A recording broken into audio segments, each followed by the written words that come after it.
मान तालुक्यातील विरळी गावामध्ये मराठ्यांचा शपथविधी व लोकसभेसाठी उमेदवारी जाहीर। सगळे सोयरेच्या अध्यादेशासाठी मनोज जरांगे पाटील यांचा लढा सुरूच आहे। याच अनुषंगाने विरळीमध्ये मान तालुक्यातील मराठा बांधवांची बैठक घेण्यात आली। या बैठकीमध्ये सर्व समाज बांधवांच्या उपस्थितीमध्ये काही ठराव घेण्यात आले। यामध्ये प्रामुख्याने येणाऱ्या लोकसभा निवडणुकीत गावातून जास्तीत जास्त उमेदवार उतरवण्याचा महत्त्वाचा ठराव एकमताने करण्यात आला। हजारो रुपये निधी लोकवर्गणीतून जमा झाला। राज्य सरकारने दिलेले 10% आरक्षण आम्हाला मान्य नाही। सरकारने आश्वासित केलेल्या सगळे सोयरे अध्यादेशाची अंमलबजावणी करून कायद्यात रूपांतर करा। राजकीय स्टेजवर कोणत्याही कार्यक्रमात मराठा समाज जाणार नाही। मनोज जरांगे पाटील यांच्या आदेशाप्रमाणे इथून पुढे गावातील मराठा समाजाची वाटचाल राहील असा ठराव एकमताने करण्यात आला व सर्वांनी एकमुखाने शपथ घेतली।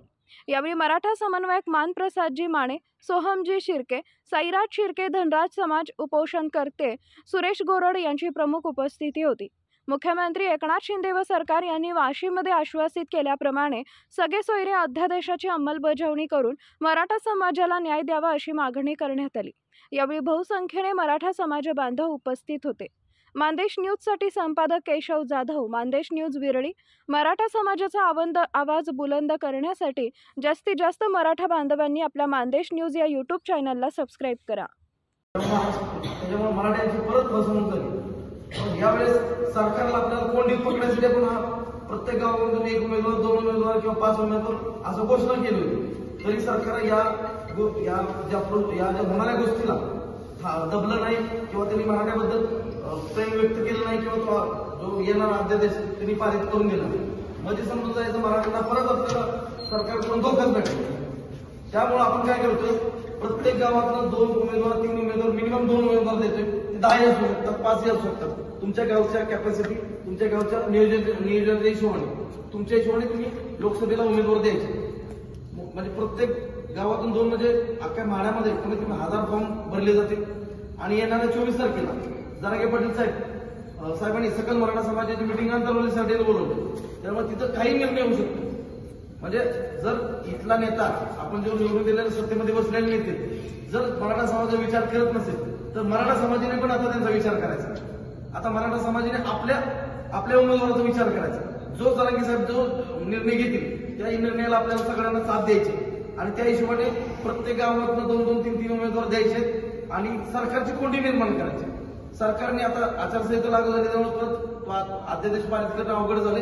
पण तरी जर सर्व सरकार आपल्याला मराठा समाजाला जर न्याय देऊ शकत नसेल तर येणाऱ्या सरकारमध्ये आपले मराठ्याचे लोकसभेमध्ये उमेदवार गेले पाहिजे केंद्रामध्ये। हे एक धोरण आहे। त्या अनुषंगाने आपण आता सध्या हे डिसाईड करायचे की 2 किंवा 3 जे काही तुमच्या गावच्या कॅपॅसिटी हिशोबाने आपल्याला लोकसभेला उमेदवार द्यायचे। मान तालुक्यात प्रत्येक गावामध्ये शपथविधी सुरू आहे आणि आचारसंहिता लागल्यामुळे आपण नियोजनबद्ध करतोय सगळ्या गोष्टी, विथ परमिशन, सगळ्या गोष्टी तहसीलदार, प्रांत, त्यांना पोलीस स्टेशन परमिशन घेऊन आपण प्रत्येक गावामध्ये मराठा समाजाची मिटिंग लावतोय आणि 2-2 उमेदवार घोषित करतोय। 2-2, 3-3 गावच्या कॅपॅसिटी हिशोबाने।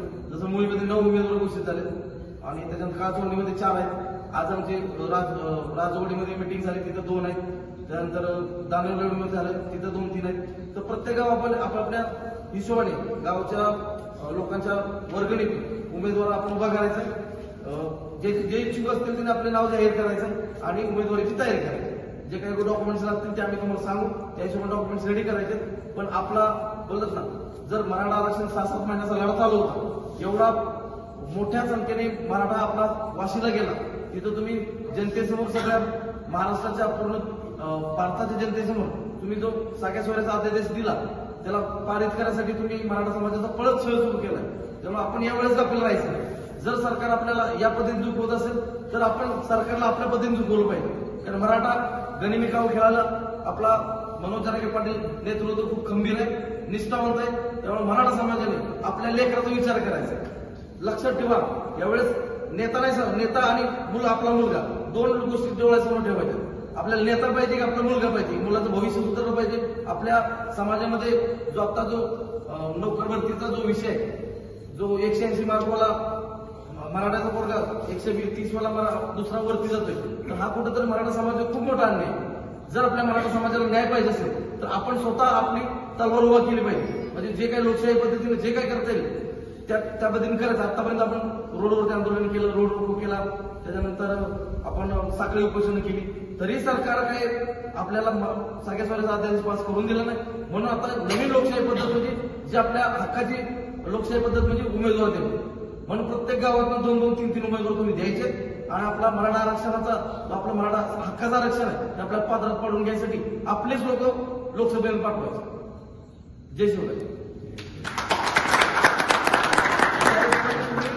आता तुमच्या गावचा विचार मांडण्याच्यात जिथे ज्या लोकांना वाटतं की मराठा समाजाचा आपल्यावरती खूपच मोठा अन्याय सुरू आहे, तर तुमचे प्रखर मत मांडा आणि तुमच्यातनं उमेदवार घोषित करा. यंगपोर असतील किंवा या जे पण तुमचं डिसिजन असेल, आता गावबंदी किंवा बाकीचे निर्णय घ्यायचे असतील तर त्याबद्दल तुमचं डिसिजन असेल. पण आपण सकल मराठा समाजाने एकच घ्यायचा निर्णय की बाबा आम्ही कुठल्याही राजकीय सभेला जाणार नाही, कुठल्याही राजकीय नेत्याला एंटरटेन करणार नाही, कारण आपणच निवडून देऊन आपल्यावरती पूर्ण त्या कॅबिनेटमध्ये टाळ्या वाजवत होते, त्यासाठी लावले टाळ्या वाजवत आहेत. मराठा प्रश्नावरती किती जण बोलले, कोणी नाही बोलले. म्हणजे जर त्यांना जनतेची पर्वा नसेल तर आपण पण तिची पर्वा करायची नाही पाहिजे. लक्षात ठेवा, त्या अनुषंगाने प्रत्येकाला आपापली मतं मांडा आणि 2-3 तुमच्या जे काही कॅपॅसिटी हिशोबाने उमेदवार जाहीर करायचे आणि इथून पुढे आपल्याला लोकसभेच्या कामाला लागायचं. लोकसभेपासून ते विधानसभा होईपर्यंत तिथले इलेक्शन होईपर्यंत आपण पाठीमागे हटायचं नाही. आता सरकारला आपल्याला खेटायला विचार करतात, आपण पण सरकारला खेटून टाकायचं. आणि हीच लास्ट लढाई आहे आणि गोल्डन ऑपॉर्च्युनिटी मराठ्यांसाठी, कारण त्यांना पण माहिती इलेक्शन जवळ आले. या प्रेशरमुळे, या दबावामुळे जर आता लोकसभेचे इलेक्शन, विधानसभेचे इलेक्शनच्या अगोदर जर झालं पाहिजे तर आणखी वेळ चांगली गोष्ट आहे. पण ही आपल्यासाठी गोल्डन ऑपॉर्च्युनिटी आहे. कारण लोकशाही पद्धतीमध्ये बोलतात ना, पॅन्टवाले, धोतरवाले कुणीही अर्ज करू शकतो लोकसभेला, कुणी उमेदवार उभा राहू शकतो. त्यामुळे आपण एकदम लोकशाही मार्गाने आपण आपला लढा चालू ठेवायचा आणि आपल्याला गोल्डन ऑपॉर्च्युनिटी आहे, थोडंसं लक्षात ठेवा. त्यावेळेस नेत्याच्या पाठीमागे जाऊ नका, आपल्या मुलाच्या भविष्याचा विचार. आम्ही सर्व विरळीकर गावातले मराठे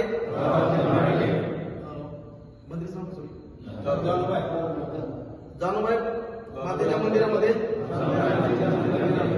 शपथ घेतो की जोपर्यंत सगळ्या सोयऱ्यांच्या आद्यदेशाची अंमलबजावणी होणार नाही तोपर्यंत कोणत्याही राजकीय सभेला व राजकीय कार्यक्रमाला जाणार नाही.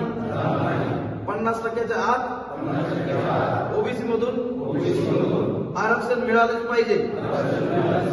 आमचे नेते मनोज जरांगे पाटील यांच्या लढ्याला आम्ही शेवटपर्यंत साथ देऊ व आमच्या हक्काचे आरक्षण आम्ही पदरात पाडून घेऊ. येणाऱ्या लोकसभा निवडणुकीत जास्तीत जास्त मराठा उमेदवार आमच्या गावातून व आमच्या स्वखर्चातून देऊ. जय शिवराय. एक मराठा.